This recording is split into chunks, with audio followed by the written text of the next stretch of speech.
And we're literally seeing an epidemic of these issues in the United States right now. Dr. Robert Melillo is the co-founder of Brain Balance Centers. 1 out of every 10 children in the United States now is diagnosed with ADHD, and that's a real increase. My name is Dr. Robert Melillo. My life's mission is to help kids and families with special needs. My wife, Carolyn, makes it all possible. Welcome to our family. Hello, welcome to our show. I'm Dr. Robert Melillo. This is always my beautiful wife, Carolyn. And so we want to start again with what's in the news, and this is actually a really important week. We're here in April, and April is Autism Awareness Month. That's right. And April 2nd actually was World Autism Awareness Day. And it's very important because one of the things that came out shortly before was that the CDC just released its most recent statistics showing that autism is now affecting 1 in 68 children or 1 in 42 boys born in the United States. It's unbelievable. It's really, I mean, are these numbers real? Are they being overdiagnosed? I mean, what is the story here? Yeah, and that's the question that, you know, the CDC and a lot of people have been saying, well, it's just that we're diagnosing it more. But, you know, I really looked into this when I was writing my book, and the easy answer is that probably about 50% of the increase is actually due to improved diagnostic awareness and all those other things. But at least 50% is a real increase. We're seeing more people.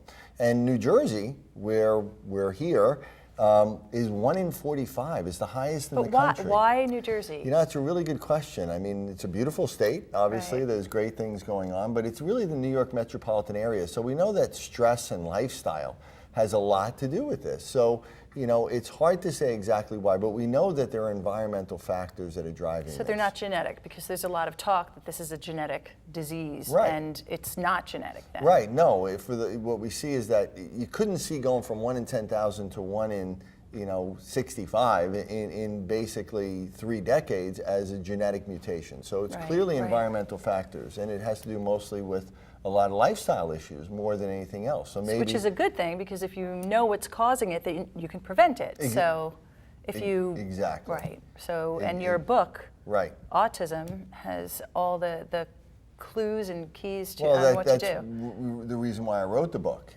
One of the things about that is that we also saw a study that just came out in the New England Journal of Medicine the same week, showing that basically autism starts in the womb and even in the second trimester. So this is pretty conclusive evidence. It's something that, again, I've said and other people have said for a while, but this one thing tells us that the question of, you know, does something like vaccines cause it, kind of answers that, because it's already happening. So it's really important for people to know that, because there's so much that they can do before they even think of getting pregnant to prepare their bodies, both men and women, because people think it's only the woman, but certainly the man too needs to be at a certain weight. Right. Is that not correct? It's men and women. We know that a recent study just showed that men who are obese also have an increased risk of about 150%. So there are these different things. And women too, and this is a really sensitive issue, because everybody says embrace yourself, embrace your weight, but really that's okay if you're not reproducing. But if you're going to carry a child, weight in male and the female has a lot to do with the onset of autism. Is that not correct? Absolutely. Yeah. You know, another good study though that came out on the good side is that different companies like Freddie Mac and other companies are now actually specifically trying to hire people with autism. Which is great news, because people worry so much, what's going to happen to my child when I'm gone, or when I'm, you know, will they go out in the world, will they be social, will they have a job? Yeah, will they be independent? So that's really great news. And it also highlights the fact that many of these people have unusual gifts. So, you know, I know that in regard to that, we had something from Twitter, I believe. Oh, okay. Let's look at the Twitter.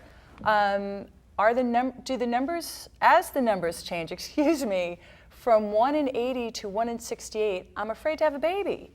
I don't know how parents stay so strong. You know, this was really the reason I wrote my most recent book, because, you know, Billy, my nephew, had actually come back from a weekend and said that a group of his friends, 30-ish, really, you know, sophisticated, smart yuppies, had been saying that they weren't going to have children because they were afraid of having a child with disability, and that's a tragedy. So the reason why I wrote the book is so that people understand that by understanding risk factors, by understanding what you can do, by avoiding risk factors, you can take control of this and maybe even prevent yourself from having a child with autism or some other disability. So stay tuned, because when we come back, we're going to be talking with one doctor who's helping making air travel for children with autism a bit less stressful, and more when we return. As we go to break, take a look at the screen. The Autism Cares Foundation Gala is happening on May 2nd at the Hyatt Bellevue. For more information or for tickets, go to their website, autismcaresfoundation.org.